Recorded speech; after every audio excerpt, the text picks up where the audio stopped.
안녕하십니까? 진리를 탐구하는 여러분의 깊이 있는 동반자입니다. 오늘 우리가 함께 나눌 이야기는 우리 시대의 가장 근본적인 질문 중 하나에 대한 것입니다. 본격적인 이야기에 앞서 잠시 시간을 내어주시길 부탁드립니다. 만약 오늘 우리의 이야기가 여러분의 마음에 울림을 준다면 구독과 좋아요를 통해 이 은혜로운 지혜를 더 많은 분들과 함께 나누어 주십시오. 진리를 찾는 모든 분들의 삶에 하나님의 평안이 가득하기를 기도합니다. 혹시 이런 통계를 들어보신 적이 있습니까? 현대인의 90%가 자신의 직업에 만족하지 못하거나 불행하다고 느낀다는 것입니다. 이 말을 들었을 때 여러분은 어떤 생각이 드셨나요? 나도 그런데 하고 공감하셨을지도 모릅니다. 저는 이 통계를 접하며 이런 질문을 던져보았습니다. 과연 70년 전 우리 부모님 세대의 직업이 지금보다 훨씬 더 의미 있고 근무 환경이 좋았을까요? 아마 아닐 것입니다. 하지만 그 시절 90%의 사람들이 자기 일에 불만족한다고 말했을까요? 저는 그렇지 않았을 것이라고 확신합니다. 무엇이 달라진 것일까요? 환경은 비슷하거나 오히려 더 나아졌는데 왜 우리의 내면은 이토록 공허하고 불만족스러운 것일까요? 그 해답의 실마리는 바로 개인주의라는 우리 시대의 정신 속에 숨어 있습니다. 오늘 저는 여러분과 함께 개인과 공동체 사이의 긴장, 그리고 표현적 개인주의라 불리는 현대문화의 특성에 대해 깊이 탐색해보고자 합니다. 철학자 찰스 테일러의 저서 세속시대와 사회학자 로버트 벨라의 명저 마음의 습관을 길잡이 삼아 우리가 서 있는 이곳의 역사적, 철학적 배경을 그려보겠습니다. 이것은 정답을 제시하는 시간이 아닌 우리 시대의 본질적인 질문들을 함께 마주하는 시간이 될 것입니다. 첫 번째로 우리가 오늘날 당연하게 여기는 개인이라는 개념은 어디에서 왔을까요?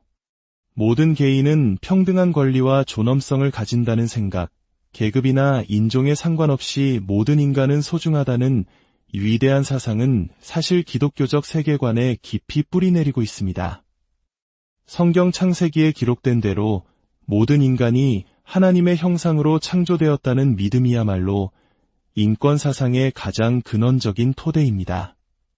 가난한 자를 돌보고 모든 인류를 향한 보편적인 사랑을 실천해야 한다는 가르침은 바로 이 기독교 정신에서 피어났습니다. 여기에 더해 16세기 종교개혁은 개인의 중요성을 더욱 부각시키는 계기가 되었습니다. 종교개혁가들은 구원이 교회를 통해서만 이루어지는 것이 아니라 각 개인이 하나님 앞에 직접 나아가 믿음으로 얻는 것이라고 선포했습니다. 이는 서구 사회가 개인의 선택과 결단, 그리고 자유의 가치를 깊이 인식하게 만든 강력한 원동력이었습니다. 또한 16세기와 17세기 유럽을 휩쓴 끔찍한 종교전쟁 역시 아이러니컬하게도 개인주의의 발전에 기여했습니다. 사람들은 더 이상 종교적 신념의 차이로 피를 흘리는 것을 원치 않았고 존 로크와 같은 사상가들은 교회가 아닌 통치받는 자의 동의에 기반한 사회를 구상하기 시작했습니다.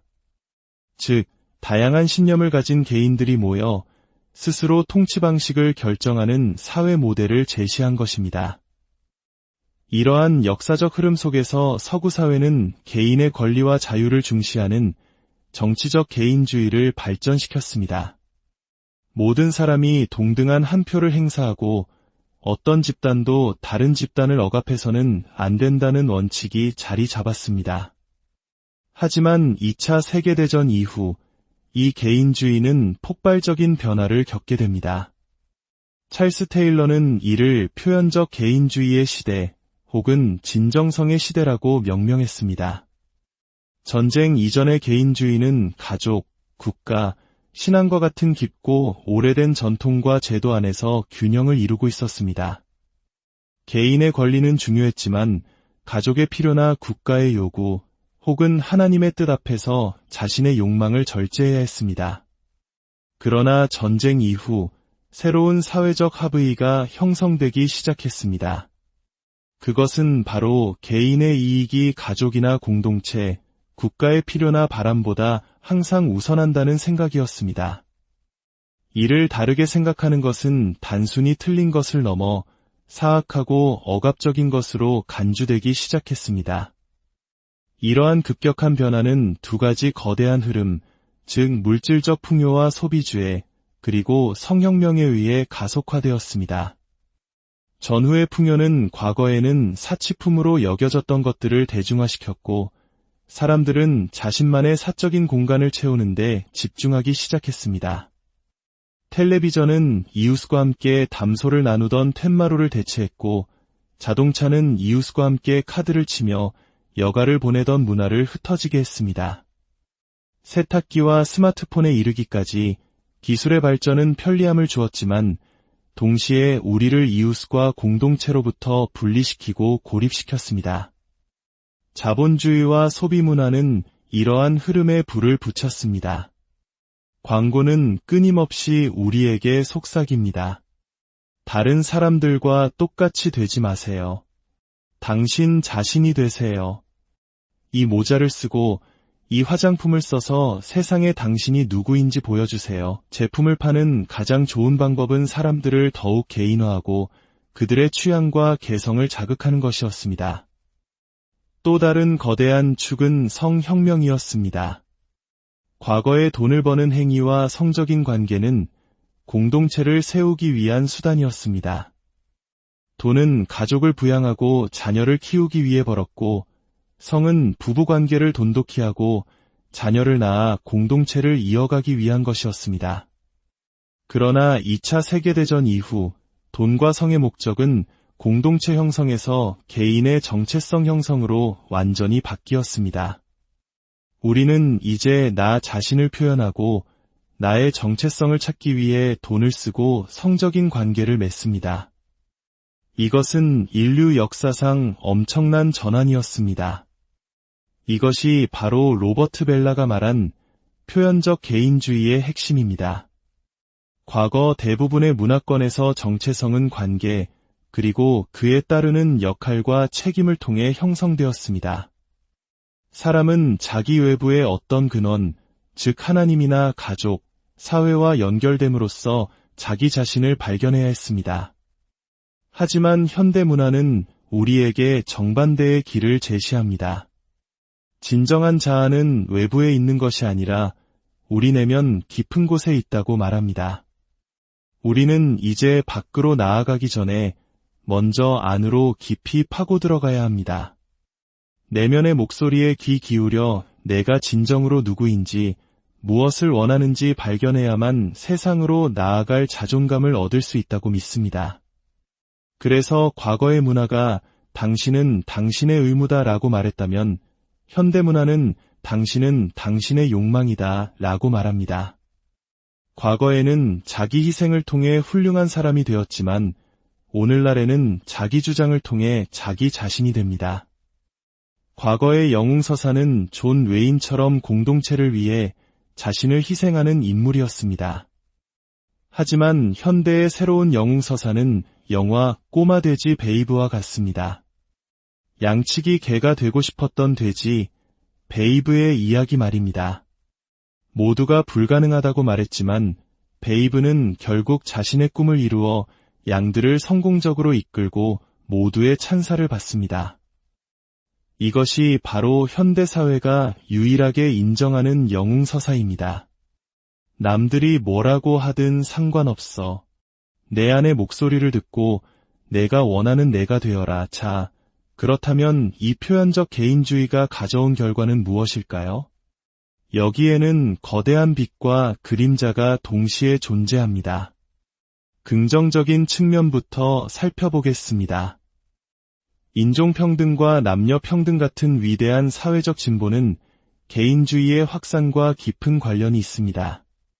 모든 개인은 원하는 방식으로 살 권리가 있다는 개인주의적 윤리가 사회 전반에 퍼지면서 과거에는 상상하기 어려웠던 변화들이 가능해졌습니다. 비록 교회가 그 자신의 가르침을 실천하는 데 더디었을지라도 세상은 개인의 존엄성이라는 기독교적 가치를 세속적인 방식으로 실현해 나갔습니다. 철학자 니체는 이런 세속 사회의 모순을 날카롭게 지적했습니다. 그는 신의 존재를 부정하면서도 모든 인간의 평등한 존엄성을 이야기하는 것은 논리적으로 불가능하다고 주장했습니다. 인간은 원숭이에서 진화했다. 그러므로 서로 사랑하라는 말처럼 앞뒤가 맞지 않는다는 것입니다. 이처럼 인간 존엄성에 대한 우리의 가장 소중한 믿음들은 사실 기독교 신앙이라는 뿌리 없이는 공중에 떠 있는 것과 같습니다. 하지만 동시에 우리는 교회의 실패 또한 인정해야 합니다. 중세 교회의 부패, 종교전쟁의 참상, 노예제도에 대한 지지, 파시즘에 대한 침묵 등 교회는 자신의 가장 고귀한 이상을 실현하지 못했고 이로 인해 서구 사회는 교회를 변두리로 밀어내면서 진보를 추구할 수밖에 없었습니다. 이것이 바로 개인주의의 빛입니다. 그러나 그 그림자는 더욱 짙고 어둡습니다. 개인주의는 공동체를 침식시키고 있습니다. 가족, 이웃, 심지어 국가라는 공동체까지 흔들리고 있습니다. 특히 가장 개인주의적인 세대인 청년들은 기성제도에 대한 깊은 불신을 가지고 있습니다. 정당, 교단, 그리고 결혼이라는 제도까지 모두 위기에 처해 있습니다. 그 결과 우리 사회는 극심한 파편화와 외로움이라는 깊은 병을 앓고 있습니다. 그렇다면 우리는 어디로 가야 할까요? 그리스도인으로서 우리는 어떤 길을 선택해야 할까요? 그리스도인의 대답은 전통적인 집단주의도 현대적인 개인주의도 아닙니다. 그 둘은 모두 하나님이 아닌 것을 하나님 자리에 놓는 우상숭배이기 때문입니다. 가족이나 국가를 우상으로 삼는 전통사회는 개인을 억압하고 질식시킬 수 있습니다. 반대로 자기 자신을 우상으로 삼는 현대사회는 끝없는 외로움과 사회적 해체를 낳습니다. 우리의 진정한 정체성은 가족이나 민족에서 오는 것도 아니고 내면의 욕망을 표현하는 데서 오는 것도 아닙니다. 우리의 정체성은 오직 하나님과의 관계 속에서만 발견될 수 있습니다. 세상 모든 사람이 나를 미워해도 괜찮아. 나는 나 자신을 사랑하니까 라고 말하는 것은 결국 작동하지 않습니다. 우리는 관계적인 존재이기 때문입니다. 우리는 오직 우리가 존경하는 누군가로부터 사랑과 인정을 받을 때에만 진정한 자존감을 얻을 수 있습니다. 만약 그 사랑과 인정을 친구나 직장 상사 혹은 자녀에게서 구한다면 그 관계는 결국 우리를 올가맬 것입니다. 그러나 우리가 경배하는 단 한 분, 예수 그리스도께서 그의 구원하시는 사랑으로 우리를 사랑하신다는 사실을 깨달을 때 우리는 흔들리지 않는 안정된 정체성을 얻게 됩니다. 그 정체성은 우리를 자유롭게 합니다. 공동체를 우상으로 만들거나 그것에 질식당하지 않으면서도 공동체에 참여하고 섬길 수 있게 합니다. 또한 우리 자신의 내면을 들여다보고 스스로를 표현하되 자기 자신을 우상으로 만들지 않도록 우리를 지켜줍니다. 이것이 바로 소명의 개념을 회복하는 길입니다. 우리의 일을 단순히 개인의 성공을 위한 수단이 아니라 하나님과 이웃을 섬기는 통로로 바라보는 것입니다. 내 마음과 목숨과 뜻을 다하여 주 너의 하나님을 사랑하고 내 이웃을 내 자신과 같이 사랑하라는 예수님의 가장 큰 계명을 우리의 일터에서 실천하는 것입니다. 사회학자 로버트 벨라는 이렇게 파편화된 사회를 다시 엮을 수 있는 거의 유일한 희망이 바로 이 소명의식의 회복에 있다고 말했습니다. C.S. 루이스는 그의 설교 영광의 무게에서 이렇게 말했습니다. 하나님께 사랑받는 것, 마치 예술가가 자신의 작품을 보며 기뻐하듯 아버지가 아들을 보며 기뻐하듯 하나님께서 우리를 보며 기뻐하신다는 사실은 우리 생각으로는 감당하기 어려운 영광의 무게다. 그러나 그것이 사실이다. 영광이란 하나님과의 좋은 관계, 그분께 인정받고 환영받는 것이다. 우리가 평생 동안 두드려왔던 그 문이 마침내 열리는 것이다. 그렇습니다. 우리가 가족에게서 혹은 성공적인 경력에서 그토록 찾아 헤맸지만 결코 얻을 수 없었던 절대적이고 영원한 긍정. 그것을 우리는 예수 그리스도 안에서 얻습니다. 그러므로 우리는 개인주의자도 집단주의자도 아닙니다. 우리는 그리스도인입니다. 오늘 그리고 언제나 그리스도 안에서 발견되는 그 흔들리지 않는 정체성과 평안이 이 말씀을 듣는 모든 분들과 함께하기를 간절히 기도합니다. 들어주셔서